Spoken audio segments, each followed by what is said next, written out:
Hello, this is the Capicu Podcast. This is the first time I'm ever doing something like this, so please bear with me. Um, also writing a book.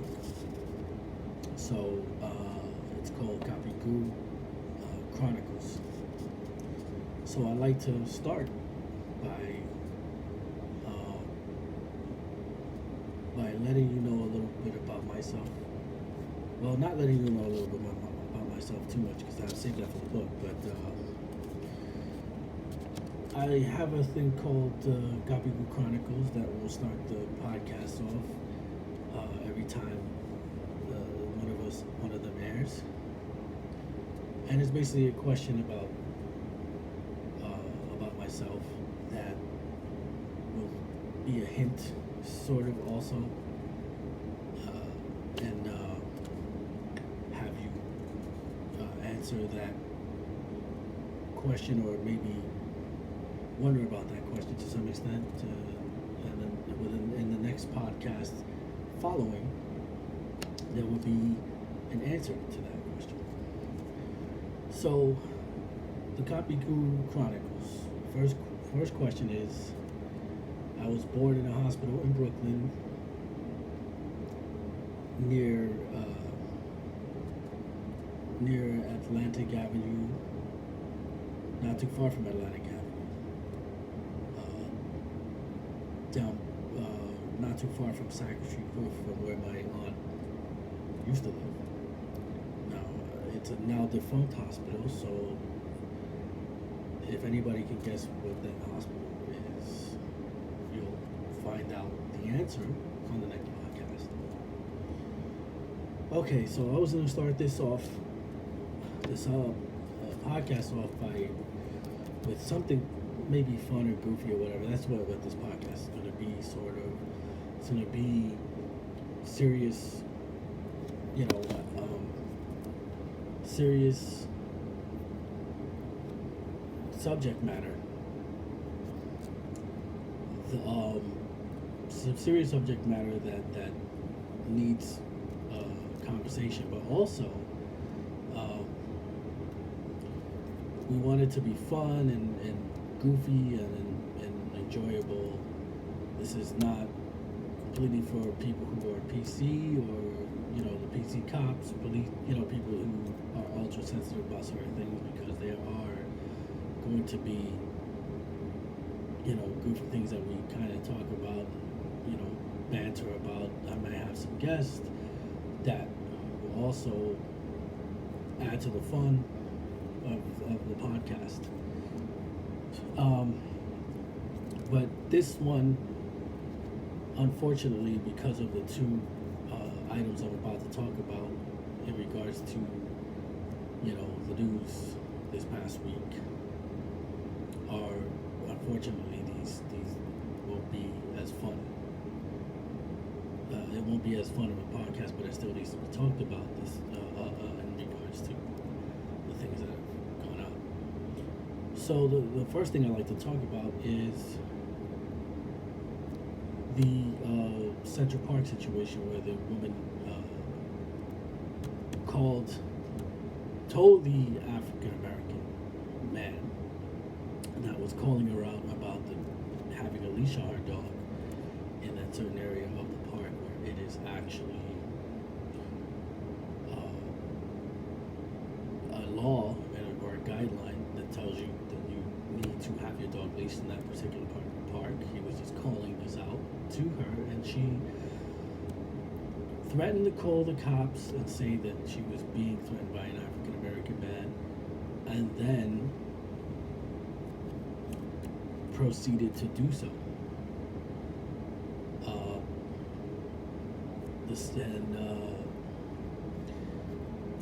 This is part of, if anybody knows me, this is part of the issue that I've always had from the beginning, and a lot of people turn their eye to, turn their way, turn their cheek, just about face the thing, and it's irritating to me to some extent. The racism in this country is absolutely abhorrent. It's unnecessary. It's uncalled for. There are no human beings that are less than others.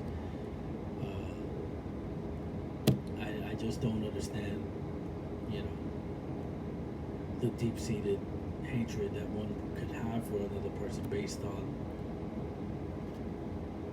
you know, words or thoughts or doctrine that has been instilled in them from their upbringing or their experiences, not their experiences, from their upbringing in life, without doing research or getting to know another person. Like, I think there's a very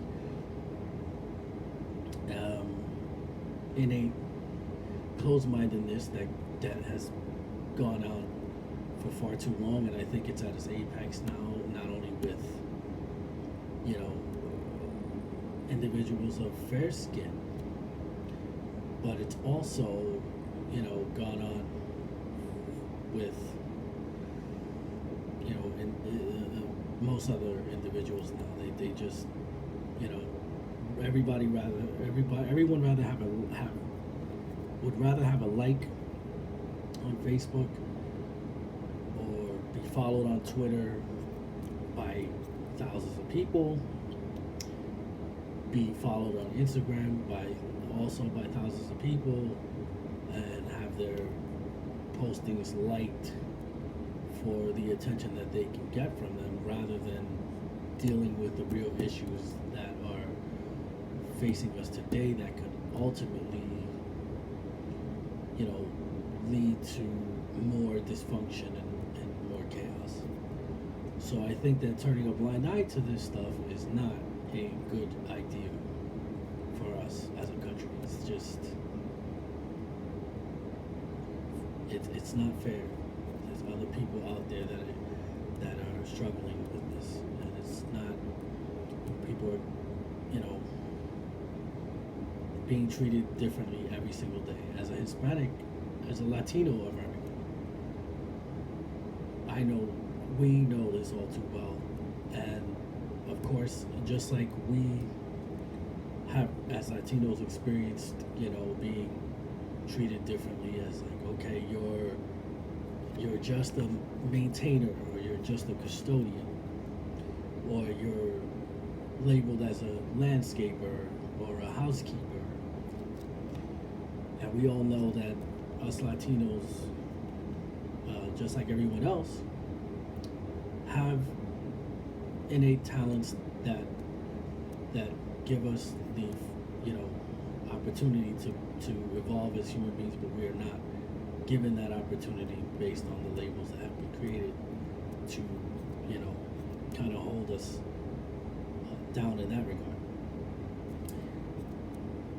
But what I don't understand is, you know, of course, our Latino community, I've dealt with this with, you know, grandparents and old school parents that are under the impression that, okay, you know, African Americans are, you know, they all act a certain way, they all do this, they all thugs and gangsters and those stuff. But the truth is, we're no better than anyone else. We're just different, and everybody else is different. But it's our differences that make us who we are, and it's our differences that make us, you know, give us the opportunity to respect one another. And I think that we should follow those opportunities and live, you know, with an open-mindedness, and go and meet people of all different kinds, all different cultures, and understand that these people although these people may be different than us, that doesn't mean that we're better or less than. You know, we're all in one big human pot. We need to really understand that, you know, we are better than this as a country. We need to band together and understand that we're, although we have a lot of differences, we also have a lot of similarities, and, you know, we're better than the way we're behaving today. So racism is unfortunately alive and well, and that brings me to the next, to the second, the third installment of this podcast, actually, which is, of course, the incident that happened in Minnesota with the officers that, well, the officer and the other officer was kind of standing by, watching things, telling people who were filming this, to back up and, this, that, and the other thing, the usual. While the other officer was kneeling on this African American's neck, or as they would like to call it, the suspect's neck, and until the point where he couldn't breathe, and he was basically telling them, I can't breathe, I can't feel anything. And the officers still, basically kept the pressure on his neck until he passed out, wound up going to the hospital and passing away there. This is, I hate to be controversial here, because I don't like to, say crazy things that might, be misinterpreted, but kneeling on someone's neck until they can no longer breathe, whether it's an accident or a mishap or whatever they want, whatever the person wants to say or call it, if it's murder, basically. It's murder. You're killing someone. You killed, so your misaction caused someone to lose their life. And the unfortunate thing is that we have yet to see any video of a person of fairer skin who is, basically white, right? It's just, say that we're yet to see any video of that kind of blatant disregard for someone's life happen to any other person than a African American individual. This is a very disturbing thing. It's been going on for a long time. We've seen various videos consistent over time, just every, for the past 2 weeks, and even before that, there was a little break in the coverage of, these things, but the bottom line is these things are happening, and only happening to people of brown skin persuasion. So, needless to say, they honestly, like, the news coverage also, came back the next day, said that they were fired from their respective duties, and most people would see that as good enough. They don't have a job. But, some people I talk to on a daily basis agree with me in this regard that, losing a job it's not losing a life. It's not, there's no equal plane there. You lose your job, you still have an opportunity to live your life and try and attempt to find another job that, that serves you, enough financial support to support your family. This person no longer has a life and hence does not have the opportunity to have any kind of financial support, doesn't have the opportunity to go home and hug his family,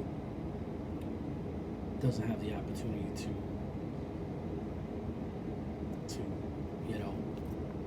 take a walk in the park, cook something at home. They don't have the opportunity. They don't have that same opportunity. And I don't think that's a fair deal.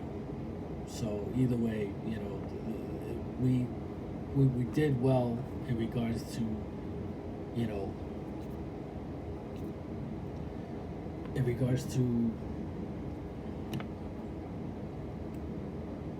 fire, making sure that these individuals don't have, the opportunity to do this to someone else. However, that does not negate the fact that a life is no longer with us because of that said individual's inactions or actions thereof. It's just not. It's not cut. It doesn't cut it. There needs to be justice. There needs to be, a trial.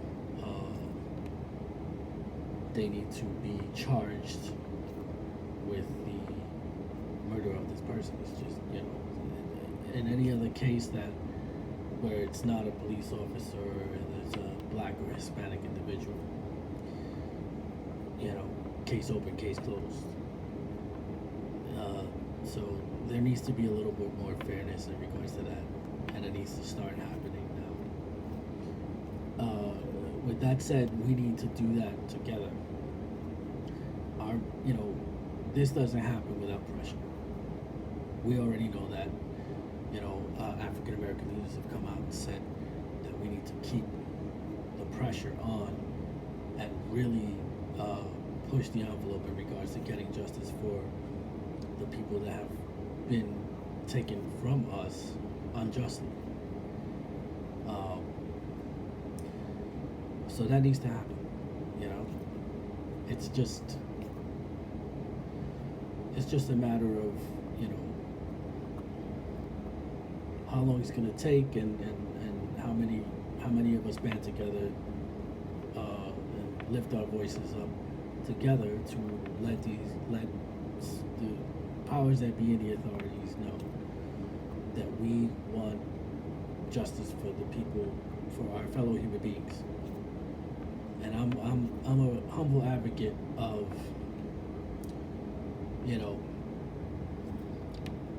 it's black, white, Asian, Latino,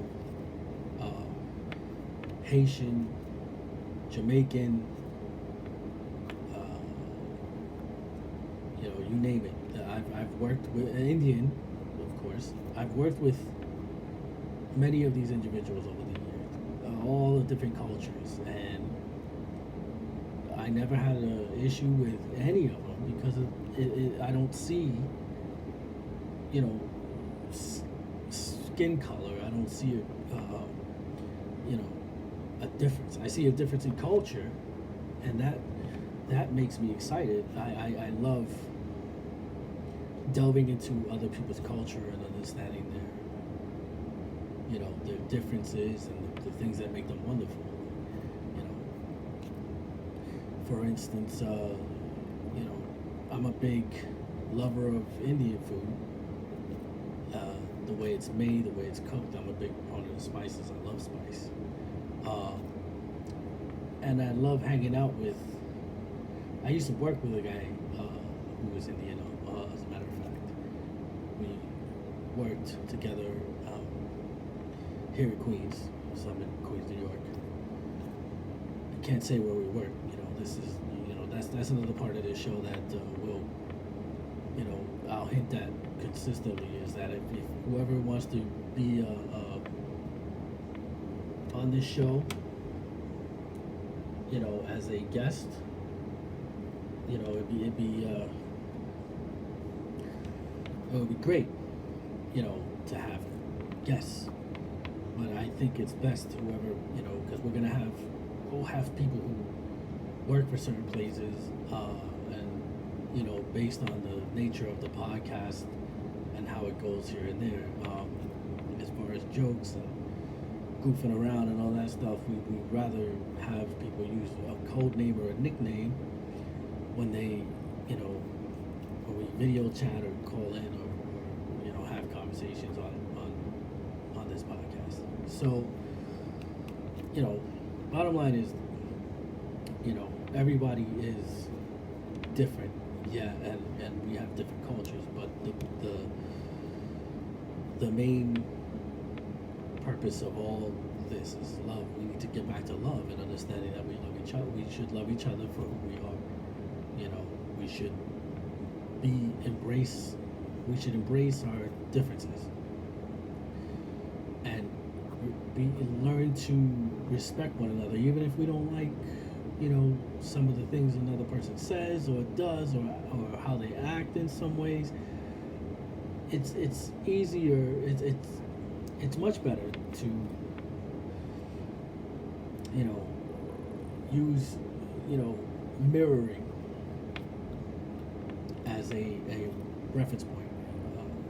Those who know me know I just finished my bachelor's with a concentration in psychology, so that's kind of where I get those linguistics from. But mirroring is basically like using your voice, a certain tone of your voice, to keep the conversation at this level as opposed to this level.